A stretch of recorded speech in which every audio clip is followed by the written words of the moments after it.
예수님, 오늘은 11월 13일 연중체 32주간 금요일입니다.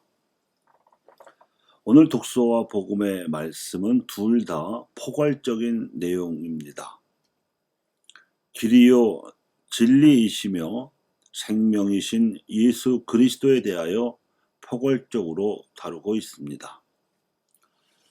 독서는 요한 사도가 쓴 둘째 편지의 일부로서 선택받은 부인이라고 가상의 독자를 내세워서는 요한 사도가 깨달은 예수 그리스도의 진리를 함축적으로 전하고 있습니다. 그것은 사랑의 계명입니다.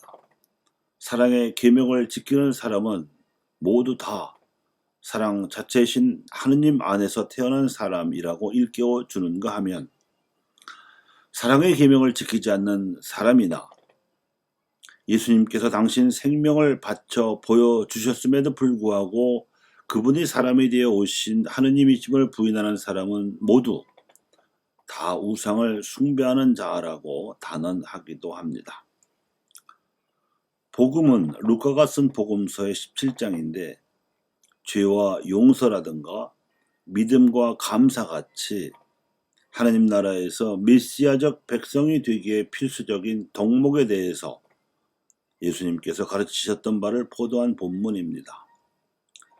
그에 앞서서 14장에서는 아픈 이들과 가난한 이들을 찾아다니시며 복음을 직접 행동으로 선포하신 내용이 보도되었고, 이렇게 하여 하느님께 돌아오는 이들을 맞이하시며 기뻐하시는 하느님의 자비로우신 모습을 묘사한 비유들이 15장에서 나왔습니다.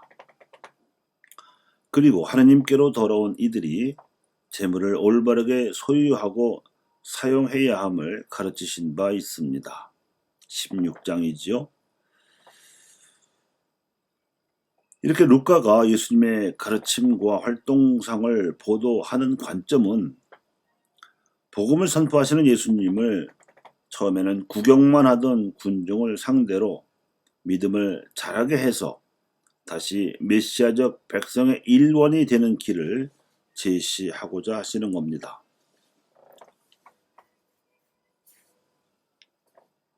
메시아적 백성이란 메시아처럼 삶의 목표를 하느님과 그 나라에 두고 대속신앙을 살아가는 하느님 백성을 일컫는 말입니다. 흩어져 살아가되 각성된 개인들의 연대로 뭉쳐있는 신앙인들의 모임, 즉 교회를 가리키는 성경 용어입니다. 이들은 예수님으로 말미암아 이미 다가온 하나님 나라의 현실이 아직은 세상 속에 충분히 퍼져 있지 않음을 직시하고 있으며, 이들이 예수님의 길을 뒤따라 걸음으로써 그 나라의 현실이 세상 속에서 앞당겨질 수 있음을 충분히 알고 있는 이들입니다. 대속신앙으로 촉발되는 복음화의 사명과 선교 활동의 필요성은 바로 이 점에 근거를 두고 있습니다. 예수님께서 선포하신 바 이미 다가온 하나님 나라의 씨앗을 키워서 아직 충분히 다가오지 못한 하나님 나라를 앞당겨 완성하자면, 하나님 나라의 이 씨앗을 위협하는 어둠의 세력과 또 이 나라를 앞당기라는 사명을 소홀히 여기거나 외면하려는 유혹의 힘이 원심력처럼 작용하는 상황에서 이 사명에 투신하려는 구심력이 요구됩니다. 이 어둠의 세력과 유혹의 힘을 원심력으로 인지하는 안목은 물론 전제되어야 합니다. 그저 자기 자신과 가족의 범위만을 관심 범위로 두고 있는 처지에서 벗어나야 함은 물론, 또 현세적 출세나 편리함과 명예 따위에 대한 관심 범위에서도 탈출해야 하지요.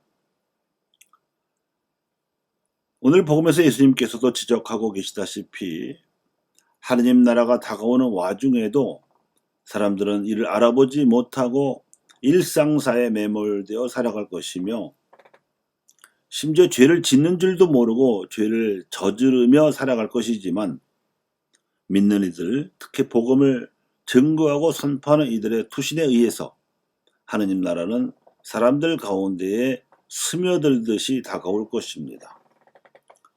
이 다가오는 모습은 객관적이고 역사적이어서 누구나 다 알 수 있기보다는 조용히 그러나 멈출 수 없이 보이지 않게 다가올 공산이 큽니다.